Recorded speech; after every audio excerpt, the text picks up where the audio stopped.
Mais uma vez, seja bem-vindo ao canal Teologia Aprenda Mais. Curte nossos vídeos, entre aí para assistir nossos vídeos aí sobre curiosidade bíblica 1, série 1, curiosidade bíblica série 2, sobre quem foi a esposa de Caim, ele cometeu o pecado de incesto, né? Caim teve irmão, irmã, como foi essa questão, essa lógica bíblica que se explica para nós, tem explicação em si?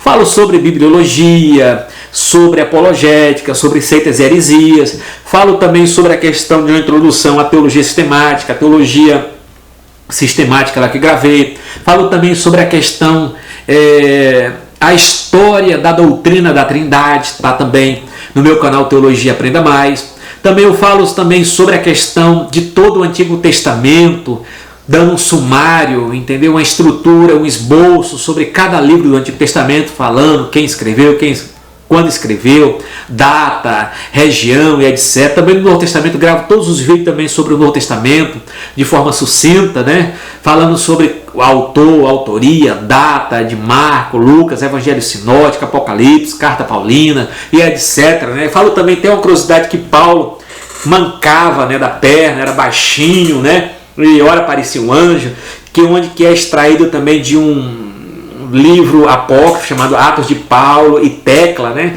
Então temos muitos vídeos gravados já no canal Teologia Aprenda Mais. Acesse o nosso canal, curte, se inscreva para que possa receber vídeos, entendeu? Na hora, quando eu gravar, já cair já para você esse assunto. Então, eu quero falar agora dentro da teologia dos principais reformadores. Falamos sobre o concílio, o Sínodo de Dort, muito importante, dentro de dois sistemas teológicos, que é o sistema teológico calvinista e o sistema teológico doutrinário arminiano. São importantes os dois, né? Aspectos relacionados à salvação, né? Aspecto relacionado à salvação. Pensar a respeito da aplicação da obra de Cristo a nós leva a considerar o chamado árduo salute, né? Salutis, né? E é chamada ordem da salvação, a ordem salutis, né? A ordem da salvação. Como é que é? A doutrina da ordem da salvação. Expressão que remota ao ano de 1737, atribuída ao teólogo luterano Jacó, né? Embora a ideia propriamente dita seja mais antiga, né, sobre essa ordem da salvação, vamos analisar qual a ordem lógica, não cronológica, claro, né, na qual experimentamos o processo de passar de um estado pecaminoso para o da plena salvação. A Bíblia não oferece uma ordem específica. Embora se ache embrionariamente em Efésios, capítulo 1, 11 e 14, e Romanos 8, 28 e 30, onde Paulo alista a presciência, a predestinação, o chamamento, a justificação e a glorificação, sendo cada conceito edificado na ideia anterior. Vamos analisar agora essa ordem da salvação, a ordem salute, a ordem da salvação. Ordem salute, a ordem da salvação. Vamos ver. A questão aqui dentro do principal sistema aqui, o catolicismo romano direciona essa ordem ao sacramento, isto é, para eles é o batismo, no qual a pessoa experimenta a regeneração. A confirmação, né, na qual a pessoa recebe o Espírito Santo, para eles a Eucaristia, a participação da presença física de Cristo, a penitência, o perdão dos pecados não mortais, e a extrema unção, quando a pessoa recebe a certeza da entrada no reino de Deus. Isso é a ordem salute, a ordem da salvação dentro do catolicismo, né? A grosso modo, tá? Outra questão também, agora vamos pegar o seguinte, ó, entre os protestantes, a diferença está primariamente entre abordagem. Dentro da teologia reformada, tem a teologia reformada calvinista, de modo geral, e dentro da teologia wesleyana, né, o arminianismo wesleyano, nós temos aqui a opinião que se segue depende da nossa doutrina da depravação. Viu o seguinte, tudo começa da doutrina da doutrina da depravação. Por quê? Se o homem, da total depravação, se o homem está totalmente depravado, ele não tem livre-arbítrio, ele não tem condição de erguer e ir para Deus, ser salvo. Se for uma depravação parcial, quem sabe, não está totalmente, entendeu? Está depravado, mas não está, entendeu? Mas ele consegue se levantar e ir para Cristo, né? A questão do livre-arbítrio arminiano. Mas isso vai depender do que? A opinião que se segue depende da nossa doutrina da depravação. Vamos analisar aqui, ó. a primeira, né, a imparcialidade total, onde a pessoa necessita da obra regeneradora do Espírito Santo para tornar-se capaz de se arrepender e crer, A posição reformada calvinista. Nesse caso, a ordem seria eleição, em primeiro lugar, Deus elege. Em segundo lugar, seria a predestinação, determinar o futuro. Em terceiro lugar, vem a presciência. O que é a presciência? É o conhecimento prévio que Deus tem de todas as coisas. Depois viria o chamamento, que ele chama. Depois viria dentro a regeneração. E depois viria o arrependimento, a fé, a justificação, a adoção, a santificação e a glorificação.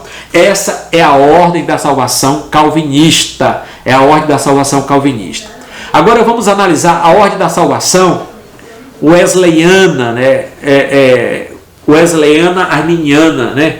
Então, subentende que por continuarmos a levar em nós a imagem de Deus, mesmo no estado caído, temos a capacidade de corresponder com arrependimento e fé quando Deus nos chama, né? Quando Deus nos atrai. A visão de Armínio, a visão de Wesley, tá? Então, nesse caso, na visão aqui do arminiano, né? Nesse caso aqui, a ordem seria para ele a presciência. Se eu coloquei lá a questão que Deus escolhe soberanamente a pessoa. Então, a eleição do ser humano tem por base a soberania de Deus, calvinismo. A eleição tem por base a soberania de Deus. A eleição, que é a escolha, a eleição significa o quê? Escolha. Tem por base a soberania de Deus. Isso é o calvinismo, o sistema teológico doutrinário. Para o sistema teológico e doutrinário, o arminianismo, a eleição dentro do arminianismo tem por base a presciência de Deus, né? E a gente fosse pegar aquele texto lá da Bíblia, Deus amou a Jacó e aborreceu Esaú. Soberanamente Deus elegeu Jacó e ponto final, acabou. E odiou Esaú. Eleição baseada na soberania de Deus, calvinista. Mas que for baseada na presciência de Deus, a eleição baseada, a escolha, né, a eleição baseada na presciência de Deus, Deus já sabia quem era o coração de Jacó, porque ele é presciente, Deus já conhecia como era o coração de Esaú, porque ele já é presciente, e dependeu e escolheu, né, Jacó. Então, é uma eleição baseada na presciência. Vou deixar para a teologia sistemática que vou falar sobre essa questão de soteriologia, tá?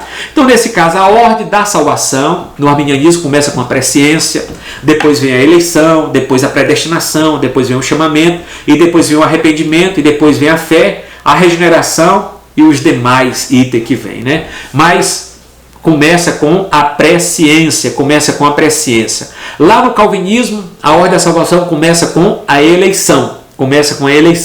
Tá? Começa com a eleição. Para o arminianismo, começa com a presciência. Outra questão, a diferença encontra-se na ordem dos 3 primeiros itens, né? Que se refere à atividade de Deus, na eternidade, no posicionamento da regeneração nessa ordem. A segunda das duas ordens é o ponto de vista teológico adotado pelas igrejas Assembleia de Deus, né? Que a Assembleia de Deus tem a ideia, a teologia, o sistema teológico e doutrinário arminiano, né? O arminianismo da Assembleia de Deus é o arminianismo wesleyano, né? Outra questão também é o seguinte, para fecharmos aqui, o crente está seguro quanto à sua salvação. Vamos colocar. O crente está seguro quanto à sua salvação enquanto ele permanecer em Cristo. Então, ele só está seguro da sua salvação se ele permanecer em Cristo. Não há segurança salvífica fora de Jesus e de seu aprisco, como também não há segurança espiritual para alguém que vive em pecado. Jesus guarda o crente do pecado, não do pecado, ok? Vamos colocar uma aplicação pessoal aqui rápida para fechar, né? A única esperança de redenção da humanidade encontra-se no sangue de Jesus Cristo, o Filho de Deus, derramado no Calvário. A salvação é recebida através do arrependimento dos pecados diante de Deus, da fé em Jesus Cristo. Eu termino aqui acerca de uma forma rápida, de uma forma sucinta, de uma forma breve, entendeu? Sobre a teologia dos principais reformadores, né? Que pude passar numa visão breve de Lutero, a teologia de Lutero, a teologia também de João Calvino, de Zwinglio, um pensamento também voltado para os anabatistas, a teologia lá voltada dentro do centro de Dort, onde que os reformadores, lá principalmente os alunos de Zwinglio, os alunos de Jacó Armínio, né, levantaram um protesto, foram chamados de remonstrância, né, que significa os protestos, né, os protestantes lá, né, que levantou a questão de protesto contra as ideias de Calvino, e eles escreveram 5 pontos, que é o chamado 5 pontos arminianos, que gerou como resposta, os 5 pontos arminianos são perguntas, e os 5 pontos calvinistas são resposta aos 5 pontos arminianos, e gerou um concílio chamado Concílio de Dort, né, Concílio de Dort. Então, a discussão desses dois sistemas já vem circulando, trilhando toda a história desde a época desse concílio, que foi no século XVII até o nosso tempo. Mas uma coisa eu quero falar para você, para fecharmos aqui, né, na teologia dos principais reformadores. Calvinismo é um sistema teológico e doutrinário. Arminianismo é um sistema teológico e doutrinário. Não são heresias, tá? Não são heresias. Heresia eu explico lá, de sei que é heresia, mas isso aqui são igrejas que preservam a ideia do cristianismo histórico e bíblico, tá? Temos como caminhar junto, né, em muitas ideias dentro do calvinismo e dentro do arminianismo, e de lá levantarmos 2 asas principais para o caminho da verdade. Shalom, até a próxima, que possamos gravar outros vídeos, né, querendo Deus.